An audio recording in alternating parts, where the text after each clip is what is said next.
तो हम पढ़ रहे थे अपना वही टॉपिक, वही यूनिट जो था अपना ये लाइफ प्रोसेसेस यूनिट था, उसका अब हम टॉपिक ट्रांसपोर्टेशन पे पहुंच चुके हैं। तो ट्रांसपोर्टेशन टॉपिक में हम बेसिकली ये पढ़ने वाले हैं कि हमारे बॉडी का ट्रांसपोर्टेशन सिस्टम कैसे वर्क करता है, क्या होता है ट्रांसपोर्टेशन सिस्टम, और हमारे बॉडी के ट्रांसपोर्टेशन सिस्टम में कौन कौन से ऑर्गन्स इन्वॉल्व होते हैं और वो ऑर्गन्स क्या काम करते हैं अपना स्पेसिफिकली, या फिर इंटरलिंक या फिर कोऑर्डिनेटेड वे में।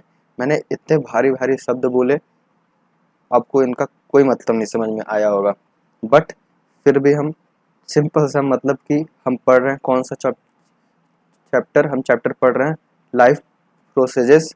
और ये जो चैप्टर है जो हमारे लाइफ के प्रोसेस होते हैं, मतलब कि बहुत सारे प्रोसेस जो हम करते हैं अपने लाइफ या फिर अपने डेली रूटीन में, प्रोसेसेस में ये भी एक पार्ट है ट्रांसपोर्टेशन। ट्रांसपोर्टेशन का सिंपल सा मीनिंग क्या होता है? ट्रांसपोर्टेशन, ट्रांसपोर्ट करना किसी भी थिंग का, किसी भी ऑब्जेक्ट का, किसी भी गुड्स का ट्रांसपोर्ट करना from the one place to another, मतलब कि एक प्लेस से उठा के दूसरे प्लेस पे रखने को हम ट्रांसपोर्टेशन बोलते हैं।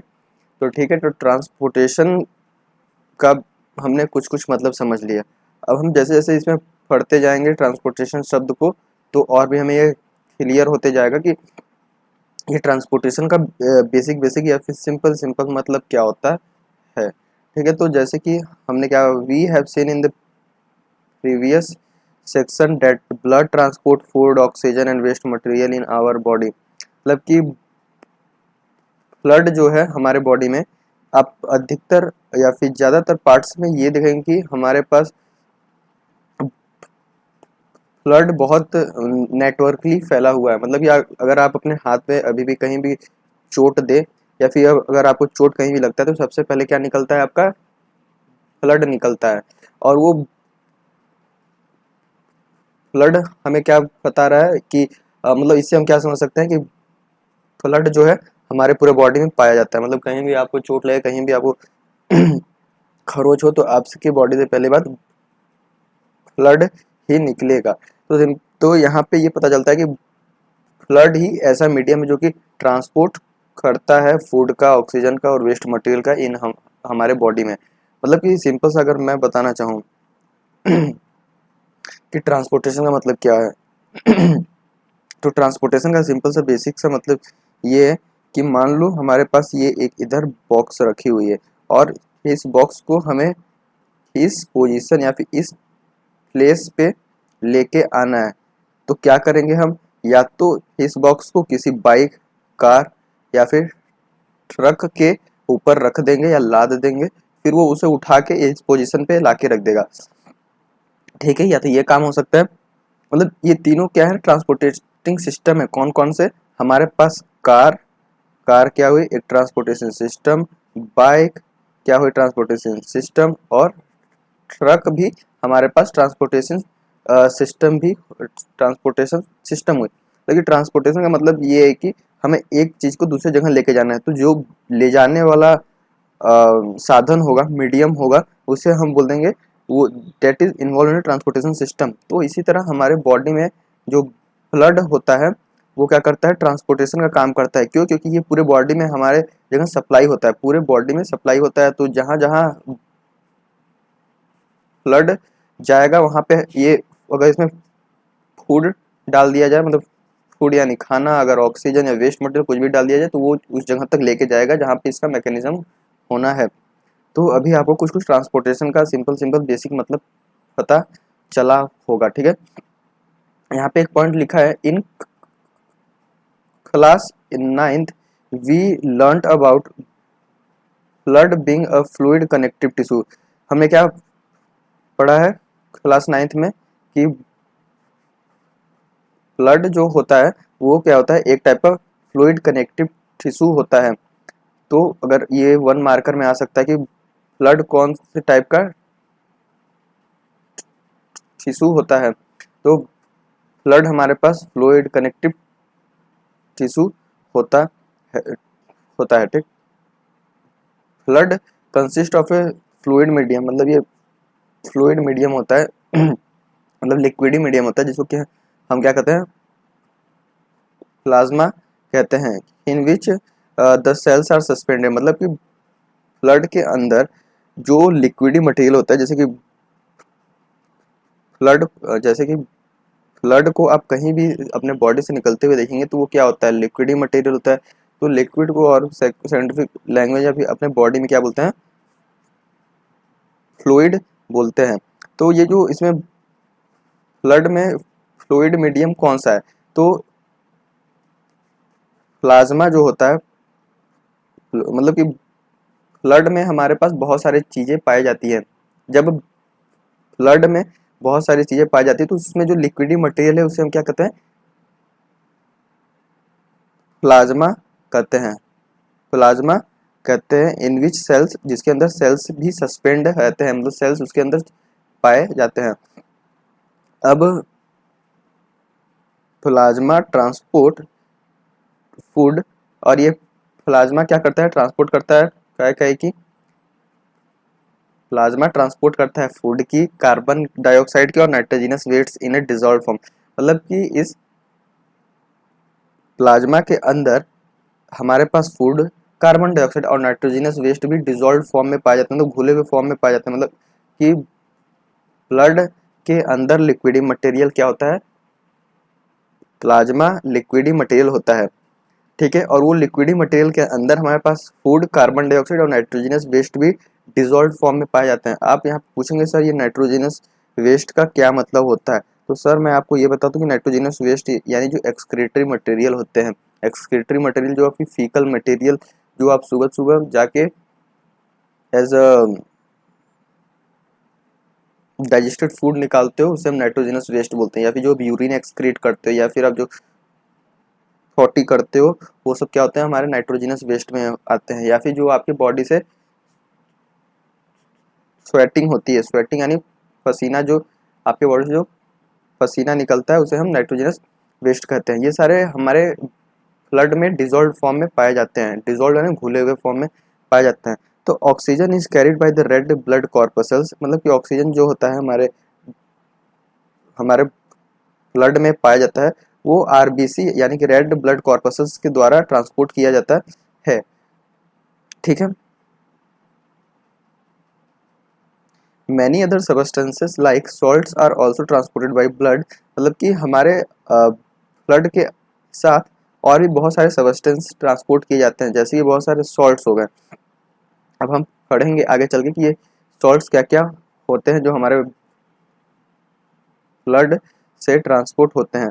We thus need a we thus need a pumping organ to push blood around the body. मतलब कि सिंपल सी बात है कि अगर ब्लड जो है पूरे बॉडी में सप्लाई होती है, अगर आप कहीं भी आप देखेंगे तो आपके बॉडी में पूरी जगह क्या पाया जाता है, ब्लड की सप्लाई पाई जाती होगी। तो उसे पहुंचाने के लिए भी तो कोई सिस्टम चाहिए होगा कि जो कि उसको सप्लाई कर रहा है। मान लो कि जैसे कि तुम्हारे घरों के अंदर जो तुम्हारे बाथरूम में पानी आता है बाई एक नल, मतलब कि तुम्हारे बाथरूम में पानी की सप्लाई के अलग नल है, टॉयलेट में पानी की सप्लाई के लिए अलग नल है, और किचन में पानी की सप्लाई के लिए अलग नल है, और तुम्हारे गार्डन में पानी के नल के लिए अलग सप्लाई है। तो ये इन सब जगह पे पानी का सप्लाई है, लेकिन कहीं ना कहीं से एक जगह से पानी निकल करके सारे नलों में सप्लाई होता होगा। तो ऐसे हमारे बॉडी में एक ऐसा सिस्टम है या फिर ऑर्गन है जिसको कि हम पंपिंग ऑर्गन बोलते हैं, जो कि हमारे ब्लड को पंप करता है पूरे पूरे बॉडी में, पूरे पूरे बॉडी के अराउंड में ये पंपिंग ऑर्गन ब्लड का सप्लाई करता है। और ये सप्लाई करने के लिए जैसे कि हमारे पास अब जहाँ जहाँ पे आपके घरों में नल की सप्लाई आती होगी, पानी की सप्लाई आती होगी, वहाँ पे आप देखेंगे कि क्या होते हैं, ट्यूब्स होते हैं। ट्यूब्स ना हो या फिर पाइप तो होते होंगे कि एक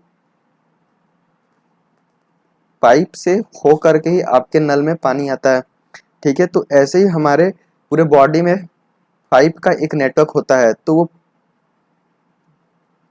वो पाइप को हम बोलते हैं नेटवर्क ऑफ ट्यूब्स। तो उस पाइप को हम बोलते हैं नेटवर्क ऑफ ट्यूब्स। तो क्या होता है हमारे बॉडी में, a network of tubes to reach all the tissues and a system in place to ensure that this network can repaired if damage. मतलब कि सिंपल सी बात है, आप अपने घर से एक बार रिलेट करो कि आपके घर में एक जगह मोटर लगा हुआ है, मोटर, या फिर हम ये बोल सकते हैं कि हमारे घर में एक जगह पे पंप लगा हुआ है। वो जो भी हमारे पास एक लोकेशन जहाँ पे पंप लगा हुआ है, वो पंप क्या करता है, पूरे घर में पानी का सप्लाई करता है वाया नल या फिर पाइप के द्वारा पूरे घर में पानी का सप्लाई करता है। तो इसी तरह हमारे बॉडी में भी एक जगह से ब्लड पंप करके पूरे बॉडी में सप्लाई किया जाता है। और वो कैसे सप्लाई किया जाता है, by the network of tubes. मतलब हमारे बॉडी के अंदर नेटवर्क ऑफ ट्यूब्स पाए जाते हैं, ताकि एक जगह से अगर ब्लड पंप हो रहा है तो वो ब्लड क्या हो सके, पूरे बॉडी या फिर ऑल टिश्यूज या फिर सारे सिस्टम तक पहुंच सके। और यहाँ पे ये भी इंश्योर किया जाता है, और यहाँ पे क्या लिखा है, in place to ensure that this network can be, और यहाँ पे ये भी एंश्योर किया जाता है कि अगर ये नेटवर्क ऑफ ट्यूब्स अगर कहीं पे भी डैमेज हो जाता है तो उसे हम रिपेयर भी कर सकते, रिपेयर रिपेयर भी हो सकता है या फिर कर सकते हैं। तो आपको, मुझे लगता होगा कि इस पैराग्राफ में आपको कोई भी दिक्कत नहीं होना चाहिए। अब हम पढ़ते हैं आगे। तो मैंने जैसे बोला कि एक पंपिंग ऑर्गन हमारे बॉडी या फिर हमारे ट्रांसपोर्टेशन सिस्टम में इन्वॉल्व होता है, तो वो पंपिंग ऑर्गन क्या है हमारे पास, पंपिंग ऑर्गन वो है हमारे पास हार्ट, HEART, यानी हार्ट क्या है हमारे बॉडी में, पंपिंग ऑर्गन जो कि हमारे पूरे बॉडी में ब्लड को पंप करता है।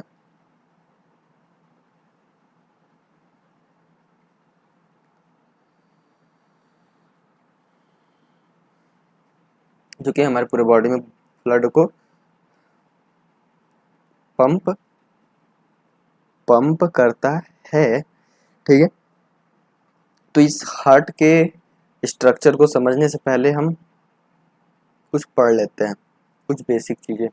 जैसे कि मैं अगर आपको बेसिक चीज़ें ये बताऊँ कि ये है हमारे पास, ये एक्चुअल में ह्यूमन का जो हार्ट होता है वो इस शेप का होता है।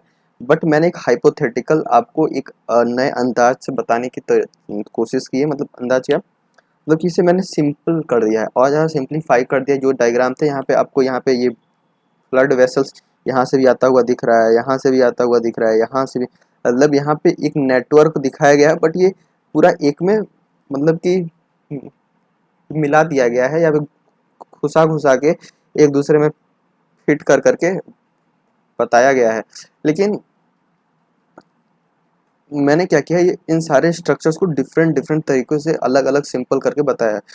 तो मैंने क्या होता है, हमारे बॉडी में भी एक पंपिंग ऑर्गन पाया जाता है जो कि ब्लड को पंप करता है।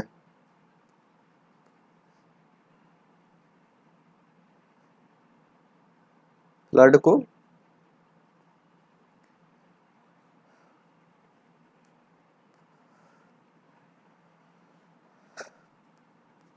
पंप करता है, पंप करेगा हमारे ब्लड को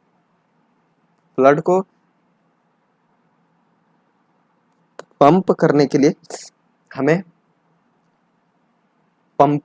हमारे पंपिंग ऑर्गन चाहिएगा। तो पंपिंग ऑर्गन हमारे पास ह्यूमन बॉडी में होता है हार्ट। तो हार्ट क्या होता है, हार्ट एक ह्यूमन हार्ट में, और किसी भी एनिमल्स की या फिर मैमल्स की या फिर ऑर्गेनिजम्स की हार्ट की बात नहीं कर रहा हूँ, मैं क्या कर रहा हूँ, ह्यूमन हार्ट की बात कर रहा हूँ। तो ह्यूमन हार्ट में 4 चैम्बर होते हैं, आपको दिख पा रहा होगा, एक ये चैम्बर है, एक ये चैम्बर है, एक ये चैम्बर है और एक ये चैम्बर है। तो कहने का मतलब कि human human heart involves 4 chamber, मतलब ह्यूमन हार्ट में 4 चैम्बर्स होते हैं। जो राइट में साइड होते हैं उन्हें राइट वाले चैम्बर्स बोलेंगे हम, और जो लेफ्ट साइड में होते हैं उन्हें हम लेफ्ट वाला चैम्बर बोलेंगे। तो सिंपल सी बात है कि जो राइट वाला है उन्हें हम कुछ तो ऊपर वाले चैम्बर को क्या बोलेंगे, एट्रियम। क्या बोलेंगे, ऊपर वाले चैम्बर को बोलेंगे हम एट्रियम। यहाँ पे मैंने लिख भी रखा है कि एट्रियम ऊपर वाले दोनों चैम्बर को बोलेंगे और वेंट्रिकल दोनों नीचे वाले चैम्बर को बोलेंगे। तो जो राइट साइड में होगा उसे हम उस वाले नाम से बोलेंगे या फिर बुलाएंगे।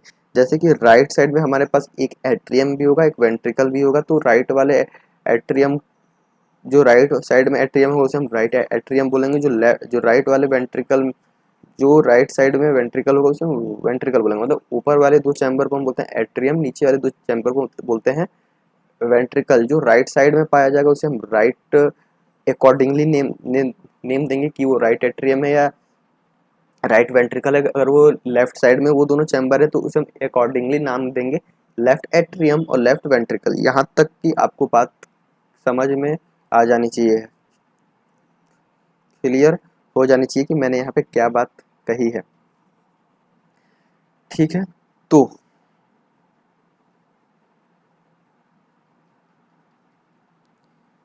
अब समझने की कोशिश की जाए। तो एक बात समझो कि हमारे पास दो टाइप का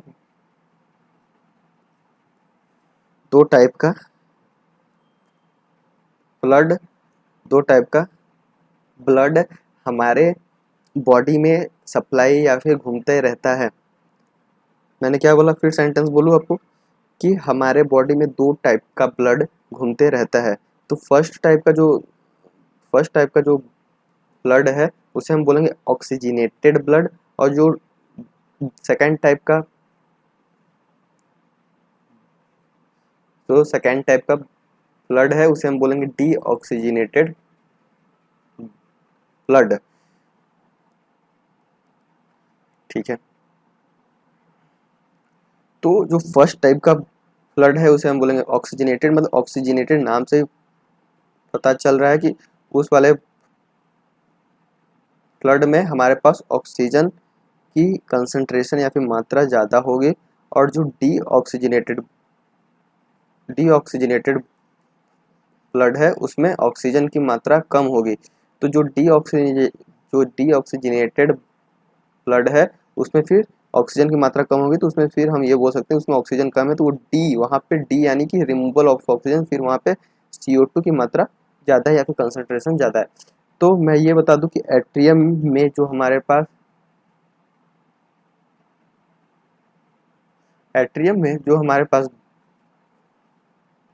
ब्लड एट्रियम में जो हमारे पास ब्लड आता है उसे हम बोलते हैं डीऑक्सीजनेटेड ब्लड। उसे हम बोलते हैं डीऑक्सीजनेटेड ब्लड। डीऑक्सीजनेटेड का मतलब क्या होता है, डी यानी रिमूव, मतलब उसमें ऑक्सीजन की मात्रा कम है। इसका मतलब उसमें अभी वो इम्प्योर ब्लड है, अभी वो क्या है, इम्प्योर ब्लड है, अभी वो इम्प्योर ब्लड है। तो एट्रियम, चाहे वो राइट साइड के एट्रियम हो चाहे वेंट्रिकल हो, उनमें हमारे पास क्या रहता है, आप बहुत सिंपल तरीके से समझो, भले इसमें टाइम लग जाए लेकिन आप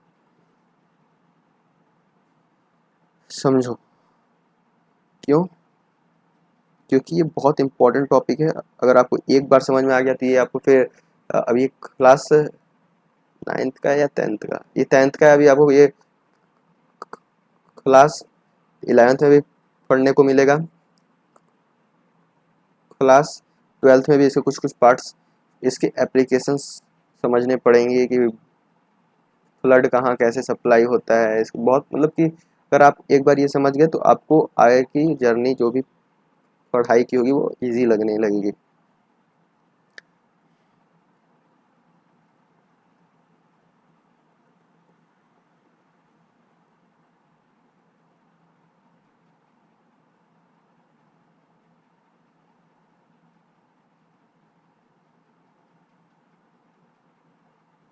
इससे पहले मैं एक बार इरेज कर लेता हूँ या फिर मिटा लेता हूँ, फिर आपको बताता हूँ कि मैं क्या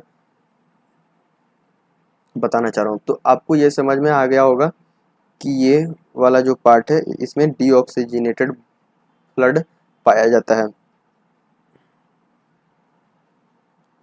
और ये बात बता दूं कि डीऑक्सीजनेटेड ब्लड को हम डिनोट करते हैं ब्लू कलर से, ब्लू इन कलर से हम डीऑक्सीजनेटेड ब्लड को डिनोट करते हैं। और ऑक्सीजनेटेड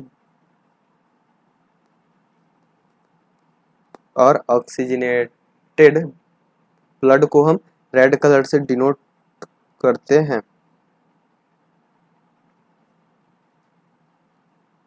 ठीक है, तो ये आप समझ गए कि राइट एट्रियम राइट वेंट्रिकल में जो भी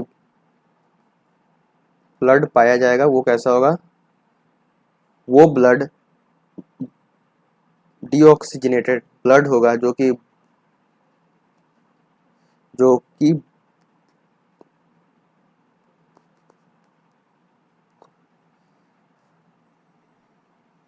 कि ब्लू कलर का होगा। ब्लू कलर हमारे पास डिनोट करेगा, डीऑक्सीजनेटेड ब्लड को डिनोट करेगा। तो क्या होगा कि हमारे पूरे बॉडी में से वेना केवा जो होती है वो डीऑक्सीजनेटेड ब्लड को कलेक्ट करने का काम करते हैं।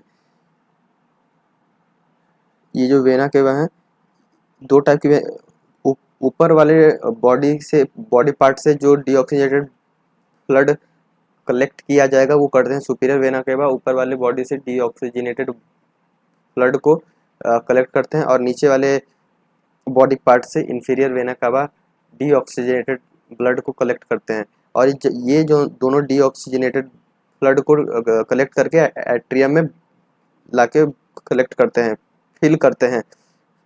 मतलब कि एट्रियम में ये दोनों ला करके डीऑक्सीजनेटेड ब्लड को फिल करते हैं। मतलब कि एट्रियम में डीऑक्सीजनेटेड ब्लड फिल होता है सुपीरियर और इंफीरियर वेना कावा से। ठीक है, ये कुछ भद्दा सा लग रहा था। तो अब समझ गए कि मतलब कि एट्रियम में जो भी कलर डिनोट किया जाएगा वो होगा ब्लू इन कलर। तो ऊपर वाले बॉडी से सुपीरियर वेना के बाद डीऑक्सीजनेटेड ब्लड कलेक्ट करेगी, और नीचे वाले बॉडी पार्ट से इंफीरियर वेना के बाद डीऑक्सीजनेटेड ब्लड कलेक्ट करके राइट एट्रियम में फिल कर देगी। तो अब फिर जब फिलिंग होता है तो और यहाँ पे एक मैकेनिज्म और होता है, आप समझिएगा कि ये जो हार्ट के चैम्बर्स जो हैं कॉन्ट्रैक्ट और डायलेट करते हैं। कॉन्ट्रैक्ट यानी कि ये सिकुड़ते हैं, मतलब कि ये इसका शेप अभी कुछ ऐसा है। ठीक, मैं फिर से एक बार बताता हूँ। इसका इसका कुछ शेप कुछ यूं है।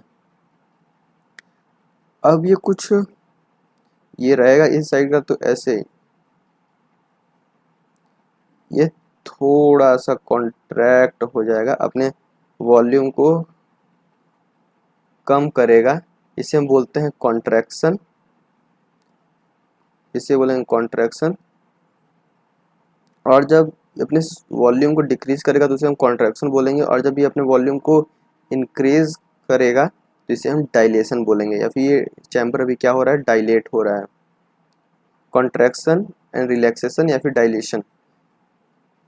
ये क्या हुआ, ये चैम्बर है, जब ये चैम्बर जब वॉल्यूम में अपने डिक्रीज लाएगा तो उसे हम कॉन्ट्रैक्शन बोलेंगे, और जब ये चैम्बर अपने वॉल्यूम में इंक्रीज लाएगा तो उसे हम डायलेशन या फिर रिलैक्सेशन बोलेंगे। तो इसे मैं आर से डिनोट कर देता हूँ और इसे सी से। तो क्या होगा कि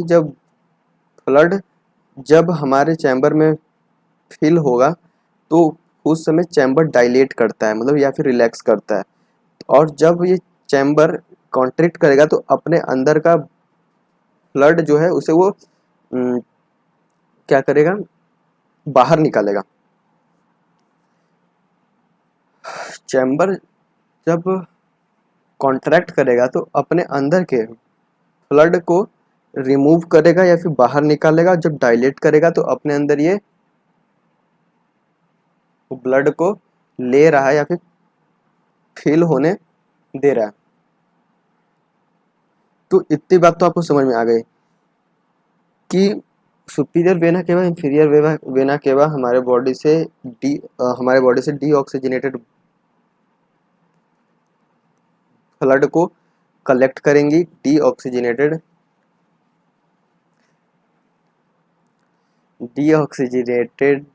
ब्लड को कलेक्ट करेंगी, कलेक्ट करके एट्रियम में फिल करेंगे। क्या इस वेना केवा जब ये एट्रियम अपने अंदर जब ब्लड अपने अंदर जब ब्लड को फिल करेगा तो क्या होगा, अपना वॉल्यूम इंक्रीज करेगा जिसे कि हम डायलेशन या फिर रिलैक्सेशन बोलते हैं। फिर जब इसके अंदर कलेक्ट हो जाता है हमारे पास डीऑक्सीजनेटेड ब्लड, तो फिर ये क्या करता है, जब इसके अंदर डीऑक्सीजनेटेड ब्लड कलेक्ट हो जाता है जो कि ब्लू इन कलर होता है, ये हमारा डीऑक्सीजनेटेड ब्लड, फिर क्या करेगा ये, यहाँ पे कुछ एक गेम होगा। मैं इसे और थोड़ा सिंप्लीफाई करता हूँ, ये हट जाए भाई।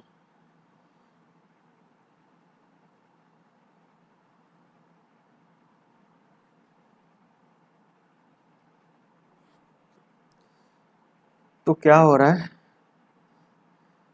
कि सुपीरियर वेना केवा और inferior vena cava deoxygenated blood को कलेक्ट करके राइट एट्रियम में लाके कलेक्ट कर रहे हैं, या फिर राइट एट्रियम का फिलिंग जो होता है, फिलिंग यानी कि भरना, मतलब कि फीलिंग एफ डबल ई वाला नहीं, एफ डबल ई वाला फील नहीं, यहाँ पे किसी चीज़ को फील नहीं करना, यहाँ पे F I double L I N G feeling, मतलब कि यहाँ पे भरना, भरने को हम क्या बोल रहे हैं, भरना यानी फील होना।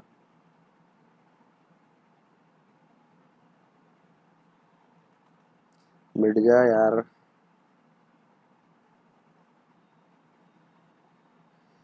ठीक है, आप इतनी बार इस बात को, जो भी मैं रिपीट कर रहा हूँ, इतनी बार आप सुन लो कि आपको यहीं की यहीं ये चीज़ दिमाग में घुस जाए, बस जाए और याद हो जाए। और क्या है ना, लिटरली एक बात बताऊँ, मैं थोड़ा सा स्टैमरर हूँ। स्टैमरर बोलूँ तो हकलाता हूँ, और ये हकलाना बचपन से है। तो आप थोड़ा सा कॉपरेट करो, कॉपरेट यानी कि अगर बैठ सकते हो, देख सकते हो तो देखो, क्योंकि मैं समझता हूँ ये बहुत इरिटेटिंग होती है मेरी आवाज़ जो है, जो कि मैं खुद अटक अटक के बोलता हूँ। जैसे कि मैं कुछ बोलना चाहूँ, जैसे कि ये क्या होता है, डीऑक्सीजनेटेड, इसका क्या है, फ्लड है।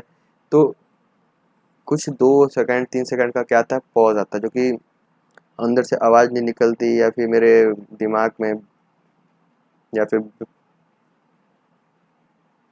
ब्रेन के अंदर कुछ कुछ केमिकल्स रिलीज होते हैं जो मुझे खुद ही पता नहीं चलते, या फिर मुझे वर्ड्स से डर लगता है। सच बताओ तो मुझे वर्ड्स से डर लगता है, क्योंकि वो एक आदत बन गई थी बचपन से, सुधार नहीं पाई, तो अब डर अंदर बैठ गया, तो वो अब नहीं रिमूव हो सकता। तो मैं इसी तरीके से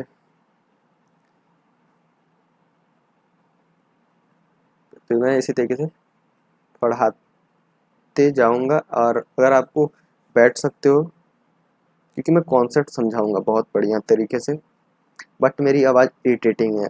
कॉन्सेप्ट समझने से अच्छा अगर आपको दिमाग का खुद दही हो रहा है, तो मैं प्लीज़ बोलूँगा कि ना देखें इस वीडियो को, और नीचे कमेंट जो भी हो कर सकते हैं। ठीक है, तो अब आगे बढ़ते हैं। तो मैंने क्या बोला, मैंने ये बोला कि हमारे अपर बॉडी से सुपीरियर वेना केवा और लोअर बॉडी से inferior vena cava deoxygenated blood को कलेक्ट करके राइट एट्रियम में लाके फिल करेंगे। और जब ये राइट एट्रियम फिल होगा तो उस समय क्या होगा कि ये राइट एट्रियम का जो चैम्बर है वो डायलेट होगा, मतलब अपना वॉल्यूम इंक्रीज करेगा। जब वॉल्यूम इंक्रीज करेगा तो इसके अंदर इसके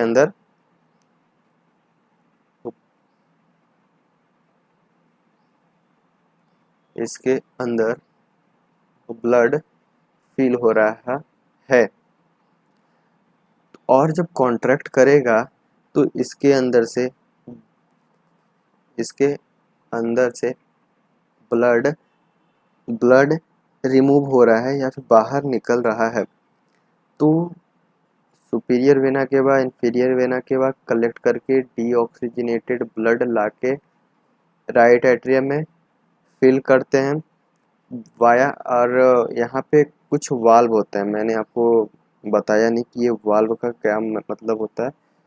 तो सिंपल वाल्व का मतलब होता है, तो सिंपल से वाल्व का मतलब होता है जैसे कि एग्जांपल मैं कैसे बताऊँ वाल्व का। आप लोगों ने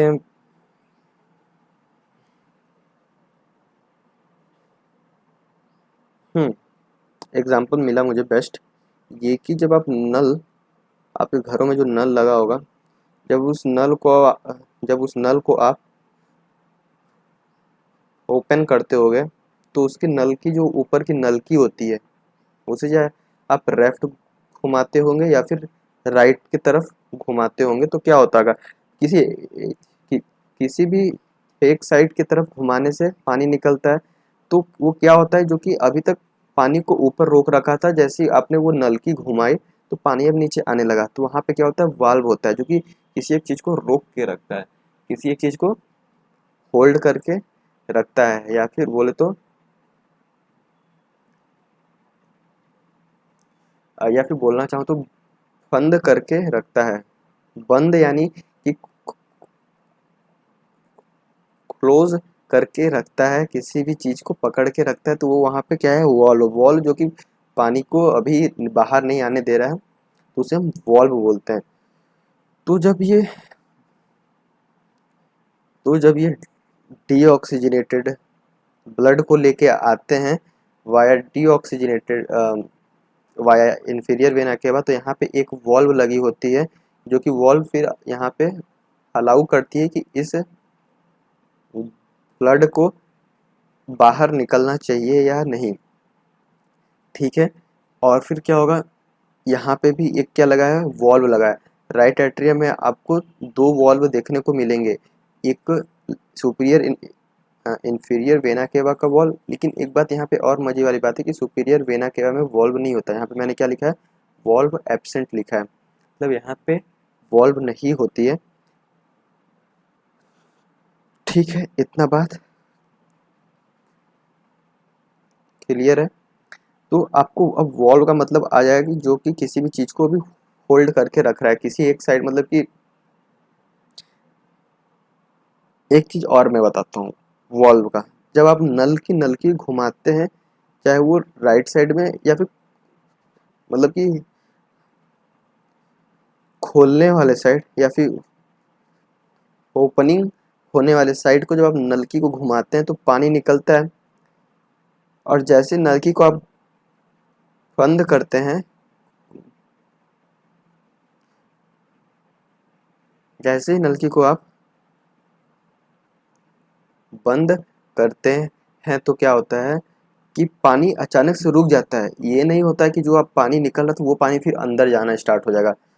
बैक फ्लो ऑफ वाटर नहीं आपको दिखेगा, वहाँ पे आपको बैक फ्लो ऑफ वाटर नहीं देखने को मिलेगा, जिसको कि हम बोलते हैं वॉल्व। वॉल्व का क्या काम होता है कि वो एक ही डायरेक्शन में किसी भी फ्लो का आउट को करता है। वो फिर बाहर निकली हुई चीज़ को फिर बैकवर्ड नहीं लेके जाता है। तो वाल्व का मतलब होता है वो फ्लोइंग ऑफ ब्लड एक ही डायरेक्शन में रखेगा।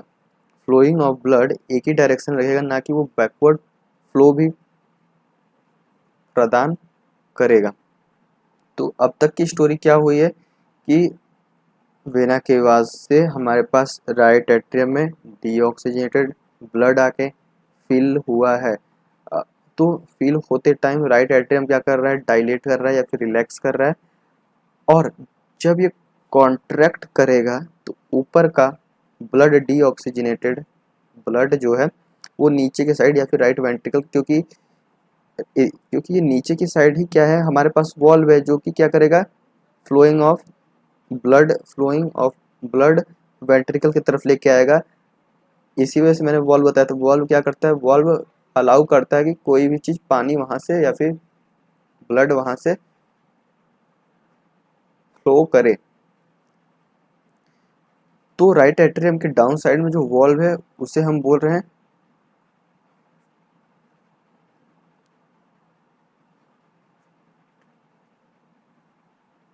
ट्राइकस्पिड वॉल्व, उसे हम बोल रहे हैं ट्राइकस्पिड वॉल्व। तो राइट एट्रियम में हमारे पास ट्राइकस्पिड वॉल्व पाया जाता है, जो कि ट्राइकस्पिड वॉल्व डीऑक्सीजनेटेड ब्लड को डीऑक्सीजनेटेड ब्लड जो कि राइट एट्रियम में भी कलेक्टेड हुआ है या फिर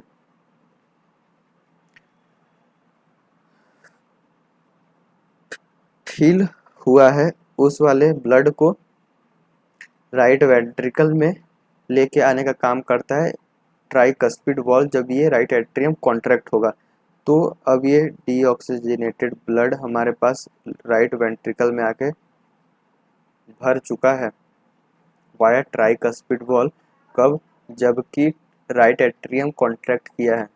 तो अब क्या होगा, यहाँ पे भी आपको कुछ वेसल्स दिख रहे होंगे। मतलब ये जो क्या है ना, चाहे वेना केवा हो, आर्टरीज हो,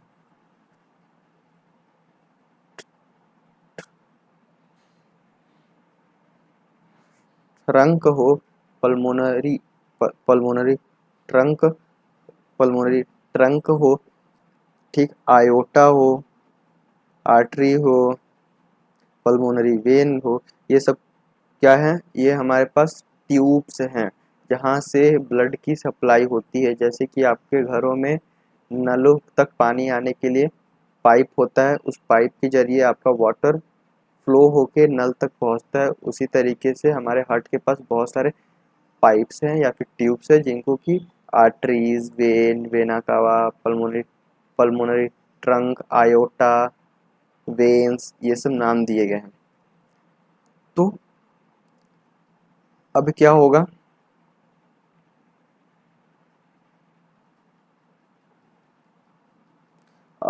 कि हमारे पास राइट वेंट्रिकल में आके डीऑक्सीजनेटेड ब्लड फील हो गया है।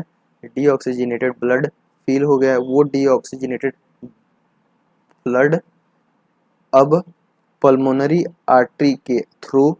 तो अब सुनो, मैंने क्या बताया था, जब किसी भी चैम्बर में ब्लड फील होगा तो वो चैम्बर डायलेट करेगा, और जिससे और जो चैम्बर कॉन्ट्रैक्ट करेगा मतलब वो अपने अंदर का ब्लड निकाल रहा है। तो जब राइट एट्रियम कॉन्ट्रैक्ट करेगा उसी समय राइट वेंट्रिकल डायलेट करेगा। क्यों? क्योंकि राइट वेंट्रिकल अपने अंदर डीऑक्सीजनेटेड ब्लड ले रहा है।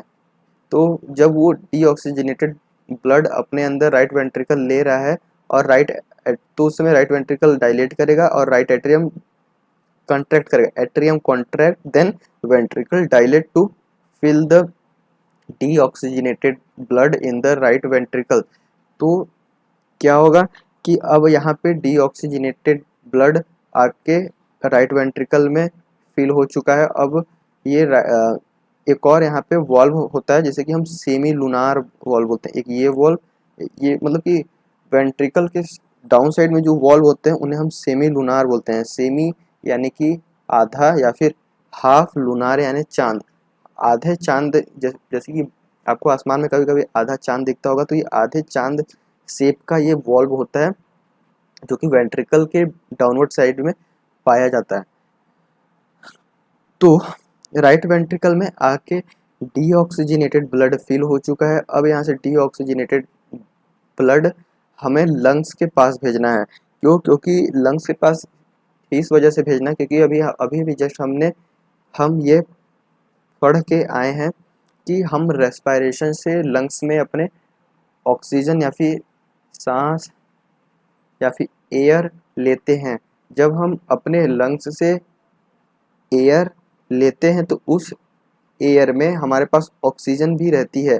तो जब ये मैंने क्या होता है, यहाँ पे अभी तक हमने कौन सा ब्लड कलेक्ट किया है? हमने अभी तक डीऑक्सीजनेटेड ब्लड कलेक्ट किया है। डीऑक्सीजनेटेड ब्लड का मतलब है कि उसके अंदर डीऑक्सी मतलब कि डीऑक्सी ऑक्सी मतलब ऑक्सीजन, डी मतलब रिमूवल, मतलब उस उस उस उस ब्लड के अंदर वो जो कि ब्लड है, उस ब्लड के अंदर ऑक्सीजन की कंसंट्रेशन कम है, मतलब कि वो इम्प्योर ब्लड है। डीऑक्सीजनेटेड ब्लड को हम इम्प्योर ब्लड भी बोलते हैं। मैंने यहाँ पे लिखा हुआ है डीऑक्सीजनेटेड ब्लड। डीऑक्सीजनेटेड ब्लड को हम इम्प्योर ब्लड भी बोलते हैं। तो अब ये जो भी हमारे पास अभी राइट वेंट्रिकल में फिल हुआ है डीऑक्सीजनेटेड ब्लड, उस डीऑक्सीजनेटेड ब्लड को हमें लंग्स के पास भेजना होगा ताकि उसमें ऑक्सीजनेशन हो सके, उसके अंदर ऑक्सीजन आ सके, या फिर जो हमारे डीऑक्सीजनेटेड ब्लड के अंदर बढ़ा हुआ कार्बन डाइऑक्साइड का कंसंट्रेशन या फिर मात्रा है वो डिक्रीज हो सके और उसकी जगह पे ऑक्सीजन आ सके। तो जब हम अपने माउथ से या फिर नाक से जब सांस लेते हैं तो हम क्या करते हैं? हम करते हैं एयर इनहेल करते हैं। एयर इनहेल करना, तो एयर इनहेल में हमारे पास ऑक्सीजन हमारे लंग्स तक आती है और हम अपने हार्ट से इस जो भी डी इस अपने हार्ट से जो हमारे पास डीऑक्सीजेनेटेड ब्लड है उसे हम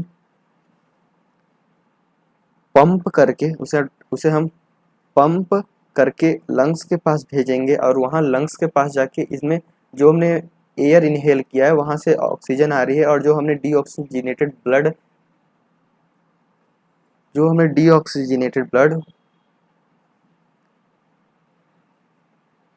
पंप किया है लंग्स तक, अब वहाँ पे दोनों ऑक्सीजनेटेड एयर और डी ऑक्सीजनेटेड ब्लड का कांटेक्ट होगा और उस कांटेक्ट के दौरान डिफ्यूजन से हवा में से इनहेल्ड एयर में से ऑक्सीजन डिफ्यूज हो जाएगी हमारे डीऑक्सीजनेटेड ब्लड में। और अब डीऑक्सीजनेटेड ब्लड में ऑक्सीजन आ गया तो धीरे धीरे उस डीऑक्सीजनेटेड ब्लड में ऑक्सीजनेशन का प्रोसेस का ऑक्सीजनेशन का प्रोसेस स्टार्ट होगा। वहाँ से वो ब्लड अब कन्वर्ट हो जाएगा ऑक्सीजनेटेड ब्लड में। मतलब कि जब राइट एट वेंट्रिकल में डीऑक्सीजनेटेड ब्लड आता है फिर हम उसे पल्मोनरी आर्टरी से राइट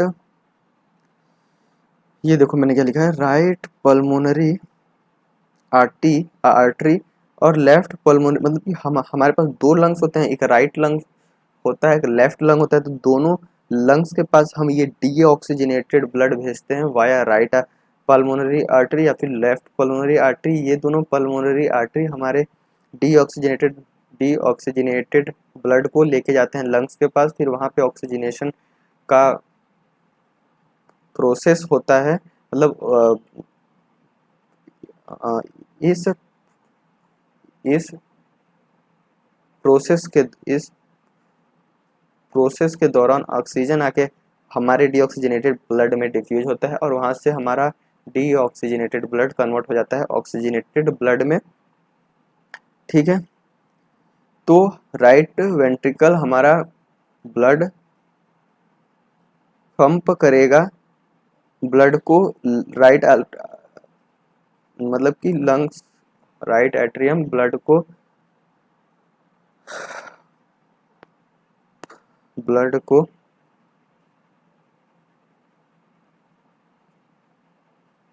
पंप करेगा ब्लड को पंप करेगा हमारे लंग्स के पास, किसके वाया या फिर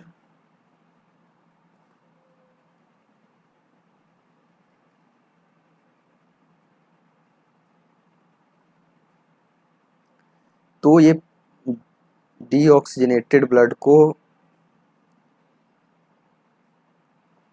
पंप करेगा थ्रू राइट पल्मोनरी और लेफ्ट पल्मोनरी आर्टरी से लंग्स के पास। फिर वहाँ पे ये ब्लड ऑक्सीजनेशन हो जाएगा और वहाँ से ये ब्लड जो है ऑक्सीजनेटेड ब्लड फिर रिटर्न हो जाएगा पल्मोनरी वेन से लेफ्ट एट्रियम में। अब मैंने क्या बताया था कि जो डीऑक्सीजनेटेड ब्लड होता है वो ब्लू इन कलर होता है। तो उसके अंदर मतलब CO2 को हम डिनोट करते हैं बाय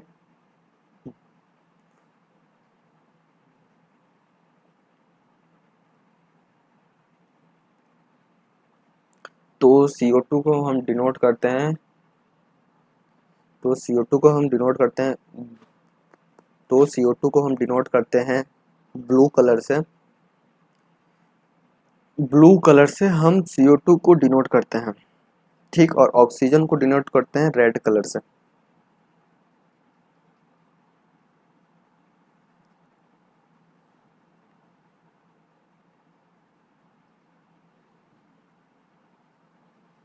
और ऑक्सीजन को हम डिनोट करते हैं रेड कलर से। तो यहाँ पे हमने क्या समझा कि डीऑक्सीजनेटेड ब्लड में हमारे पास CO2 की मात्रा अधिक रहती है, जिसको कि हम डिनोट करते हैं ब्लू कलर से। और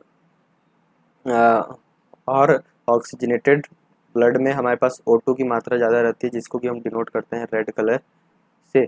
तो अब ऑक्सीजनेटेड ब्लड जो कि हमारे पास राइट पल्मोनरी डीऑक्सीजनेटेड ब्लड जो हमारा राइट पल्मोनरी आर्टरी या लेफ्ट पल्मोनरी आर्टरी से लंग्स के पास गया था, वो उस ब्लड में ऑक्सीजनेशन हो जाने की वजह से उसमें अब ऑक्सीजन की कंसंट्रेशन बढ़ गई है और उसकी वजह से वो रेड कलर का ब्लड हमें डिनोट होता हुआ दिख रहा है। तो वो पल्मोनरी वेन से आता है हमारे पास राइट एट्रियम में। राइट एट्रियम में आप देख रहे हो कि मैंने रेड कलर से डिनोट किया है, ना कि ब्लू कलर से डिनोट किया है। यहाँ पे मैंने रेड कलर से सारी चीज़ें डिनोट की है। तो अब ये खून पहुँच चुका है या फिर ये ब्लड हमारा पहुँच चुका है लेफ्ट एट्रियम में। और अब ये लेफ्ट एट्रियम से ये ब्लड आके फिल होता है बाय पल्मोनरी वेन। तो जब लेफ्ट एट्रियम में जब ब्लड फील होता है तो ये क्या होता है, मैंने क्या बताया था, जब कोई किसी भी चैम्बर में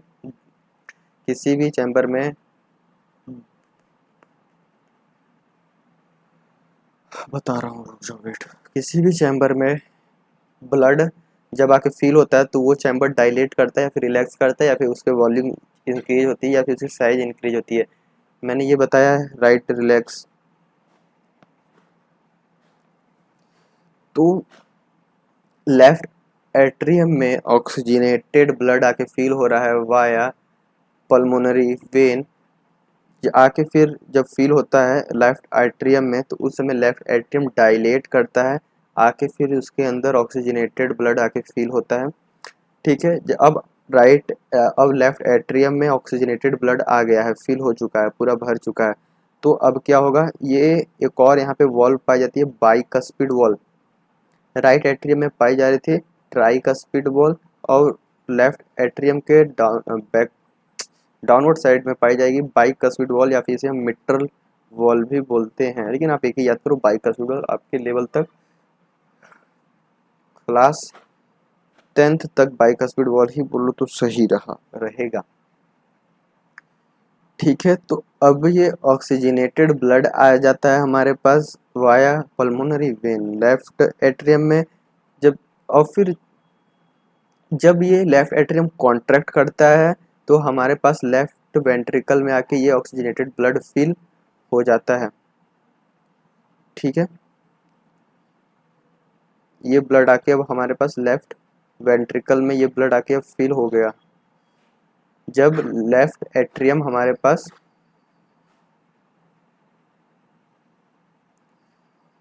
जब लेफ्ट एट्रियम हमारे पास कॉन्ट्रैक्ट करता है तो बाइकस्पिड वॉल से ऑक्सीजनेटेड ब्लड हमारे पास लेफ्ट वेंट्रिकल में आके फिल हो जाता है। तो उस समय क्या करता है, लेफ्ट वेंट्रिकल डायलेट करता है या फिर रिलैक्स करता है। क्योंकि उसके अंदर से क्योंकि उसके अंदर ब्लड फील हो रहा है। मैंने क्या बताया था, जब किसी भी चैम्बर में या फिर एट्रियम या फिर वेंट्रिकल में ब्लड फील होगा तो उसमें वो डायलेट करेगा, और जब किसी भी चैम्बर से ब्लड का रिमूवल होगा, जब ब्लड जब बाहर निकलेगा तो उसे उस समय हमारे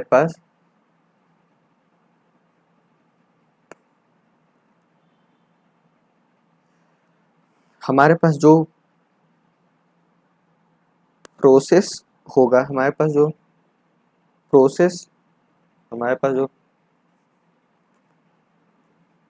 प्रोस नॉट प्रोसेस जो हमारे पास प्रोसेस होगा, उस प्रोसेस को बोलेंगे कॉन्ट्रैक्शन और रिलैक्सेशन। तो अब आके ऑक्सीजनेटेड ब्लड हमारे पास फील हो गया लेफ्ट वेंट्रिकल में। अब जब ये लेफ्ट वेंट्रिकल कॉन्ट्रैक्ट करेगा तो ये ऑक्सीजनेटेड ब्लड आके हमारे पास फील होगा आयोटा में। आयोटा का क्या करता है, पूरे बॉडी में ऑक्सीजनेटेड ब्लड का सप्लाई करता है, पूरे बॉडी में सेल्स, टिश्यूज, ऑर्गन सिस्टम, मतलब पूरे बॉडी में हर एक जगह जहाँ तक भी ब्लड की सप्लाई करनी होती है, जहाँ जहाँ पूरे बॉडी में ही एक्चुअली ब्लड की सप्लाई होती है।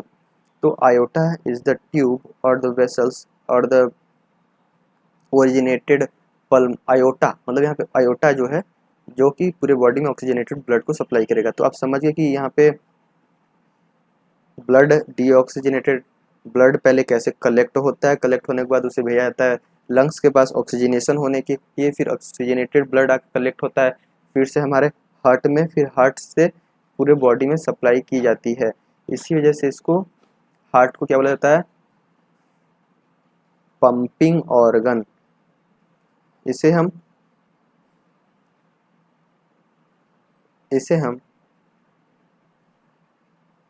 पंपिंग और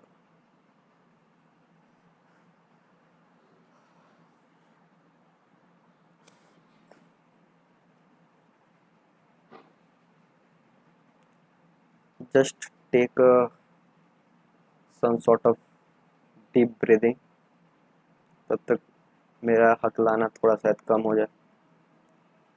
अभी मुझे सांस नहीं आ रही, जो मुझे वर्ड बोलना है बिल्कुल भी सांस नहीं आ रही है।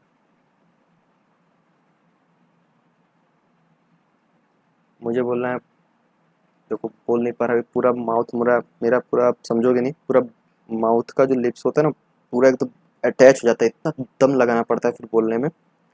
क्यों? क्योंकि बचपन की आदत रही है, मैंने कभी सुधार किया नहीं, रिलैक्स होकर बोला नहीं, तो हमेशा मेरे बॉडी एकदम इमरजेंसी सिचुएशन पहुंच जाती है बोलते टाइम। तो हार्ट को हम क्या बोलते थे,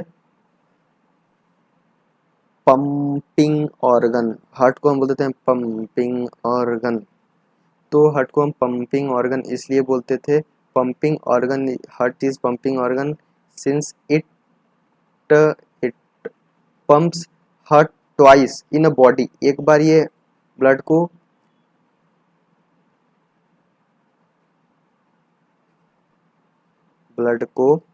पंप करेगा, एक बार ये ब्लड को पंप करेगा लंग्स के पास, और एक बार ये ब्लड को पंप करेगा पूरे बॉडी में।